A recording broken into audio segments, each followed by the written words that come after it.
صاحب آپ کو اس بات میں شامل کرتا ہوں، مجھے بتائیے کہ جب میں یہ کہتا ہوں کہ گھروں کو جوڑ کے رکھتے ہیں، صلہ رحمی یہی ہے، صلہ رحمی، تو یہ جو ہمارے بہت سے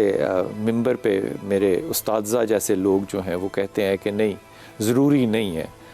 تو میں تو اللہ کے رسول کی مانوں گا نا، صلہ رحمی بھی یہ ہے۔ اماں عائشہ کو لے آئیے، اماں عائشہ کے بارے میں حضرت ام سلمہ نے پتہ کیا کہا تھا عمر چھوٹی، جب تہمت لگی کہا تھا عمر چھوٹی ہے لیکن رشتوں کو جوڑ کے رکھتی ہے۔ یہ کیسی کامیاب بات ہے، رشتوں کو جوڑ کے رکھتی ہے۔ انہوں نے کہا تھا بکری جو ہے وہ ان کا گوندا ہوا آٹا کھا جاتی ہے، وہ کھیل میں لگ جاتی ہے، لیکن رشتوں کو جوڑ کے رکھتی ہے۔ یہ کیسی تربیت ہو گئی ہماری کہ ہم رشتوں کو توڑنے کے لیے جو ہے وہ بھرپور محنت ساری زندگی کریں، تو جو خلا ہے، جو گیپ ہے ڈاکٹر صاحب، وہ گھر میں ہے، مزاج میں ہے، یا برکت ہی اٹھ گئی؟ دیکھیں ڈاکٹر صاحب، یہ خلا جو ہے میں سمجھتا ہوں گھر سے لے کر معاشرے سوسائٹی تک ہر جگہ ہی ہے، ہر جگہ موجود ہے۔ مولا علی علیہ الصلوۃ والسلام کا یہ فرمان ہے، من قاطعنی واصلنی، جو مجھ سے دور بھاگتا ہے میں آگے بڑھ کے اسے سینے سے لگا لیتا ہوں۔ یہ اس کے لیے کہ جو نفرت کر رہا ہے، جو دور بھاگ رہا ہے، تو جو پیارا ہو، جو رشتہ دار ہو، جو دوسرا ہو، جی اس کو کیسے لگائیں؟ اس کو کیسے لگائیں؟ یہ جملہ بھی انتہائی قابل غور ہے۔ جب مسجد کوفہ میں آپ کو ضرب لگی اور آپ زخمی تھے تو بنو عبد المطلب کو بلا کے یہ کہا تھا، لفظ بنو عبد المطلب کہا تھا، وہاں پر اپنے بیٹے حسن حسین یا میرے بیٹوں نہیں کہا تھا، یعنی پورے خاندان کو یہ شامل کیا، جی، کہ کہیں میرے اس قتل کی وجہ سے سلواریں نکال کے تم میدان میں نہ آ جانا اور قتل عام شروع نہ کر دینا، نہیں، اگر میں زندہ رہا تو حق قصاص مجھے حاصل ہے، اگر میں چلا گیا تو پھر جو وہ امام حسن، میں تمہیں وصیت کرتا ہوں، اس نے مجھے ایک ضرور لگائی ہے، تم نے ایک لگانی ہے۔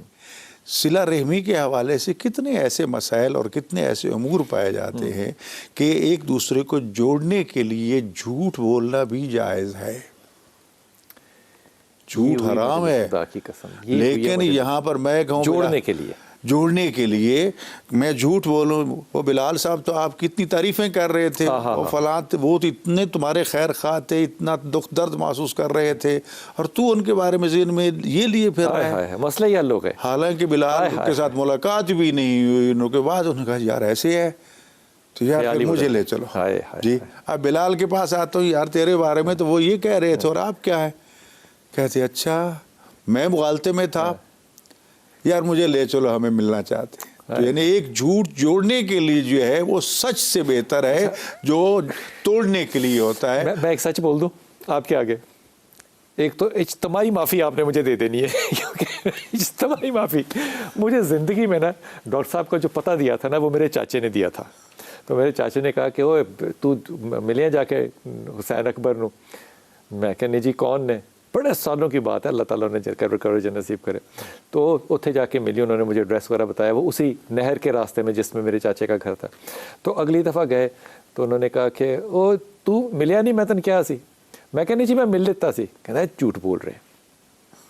اچھا میں نے چاچے میں کہا نہیں میں ملیا سی، کہتا نہیں یار اگر تو ملیا ہوندا نا تو آپ ذکر کرتا۔ یہ دیکھو کیسی نفاست کی بات ہے، انہوں نے کہا کہ تو ملا ہوتا تو ذکر کرتا مجھ سے آ کے کہ میں ڈاکٹر حسین اکبر سے ملا ہوں۔ دو چیزیں ہیں، میں عرض کرتا ہوں، امام حسن علیہ السلام کا یہ واقعہ مشہور ہے کہ ایک شامی کو کسی نے غصے میں بھیجا، اس نے آ کے مولا امام حسن علیہ السلام کو گالیاں دینا شروع کر دی، امام سنتے رہے، دیکھتے رہے، جب تھک گیا گالیاں دے دے کے، تو یہ نہیں کہا کہ تیری ایسی تیسی، یہ کہا کہ بھوکے ہو کھانا کھلا، لباس نہیں لباس پیش کر دوں، سادے رہ نہیں تو وہ دے دوں۔ یہ دیکھتے ہیں، مجھے تو کہا گیا تھا کہ حسن جو ہے اس کا تو یہ کردار ہے، وہ تو یہ ہے، تو یہ کیا ہے، جی تو یہی صورت ہے مولا علی علیہ السلام کے کردار کی۔ بازار میں جا رہے ہیں تو کسی نے مطلب گستاخی کر دی ہے، پرواہ نہیں کی، گزر گئے ہیں، پتہ ہوئے کیسے گستاخی کی ہے تم نے، کون ہے پتہ ہے، امیر المومنین ہے، جی تو یہ کردار، یہ روایات جو ہمارے بزرگان اسلاف کی ہمارے سامنے بطور نمونہ موجود ہے، کاش ہم ان کو اپنی عملی زندگی میں لے آتے، اس کی ایڈورٹائز کرتے، اس پہ ہماری جنگ ہوتی کہ میں سب کا یہ صاحب قرآن جو کہتا ہے فاستبقوا الخیرات، نیکیوں میں اضافہ کرو، یہ چیز ہوتی ہے اضافیوں کو نیک. اور یہ جو کہا گیا ہے کہ نیکی جو ہے اس کے لیے بہانے تلاش کرو، نیکی کرنے کے لیے مولا علیہ السلام فرماتے ہیں، تو ایسے کام کرنے کے لیے بہانے ڈھونڈا کرو. یہاں سے تفریق پیدا کرنے والے، ادھر چغل خوری کی، ادھر چغل خوری کی، اس لیے کہا گیا چغل خور تو جاننا پڑ جائے گا. موقع ملا تو زندگی میں یہ بھی ذکر ضرور کرنا چاہیے کہ مولا جو ہیں وہ بازار سے گزر رہے ہیں اور لوگوں کو بتانا پڑ رہا ہے. یہ ہے جسے کہنا چاہیے نا، لائک ڈیزالوز لائک، آپ جس جیسے ہوں گے اس جیسے ہوں گے ویسے ہی ہوں گے. لیکن جب وہ 70-80 گاڑیوں کا پروٹوکول لے کے ہمارا حاکم گزرتا ہے نا، تو اس کو یہ سنانا، یہ واقعہ کہ جناب حاکم جو ہے وہ ٹھیک ہے، لیکن عمر بن عبدالعزیز جو ہے وہ اپنے غلام کے ساتھ تھے.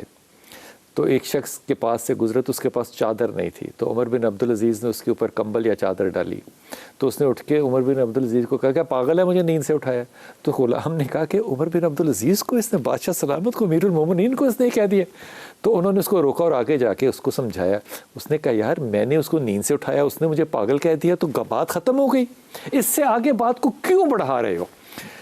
میں کہتا ہوں کہ یہ باتیں کرنا آسان ہے، لیکن ان پہ عمل کرنا جو ہے یہ بڑا مشکل ہے.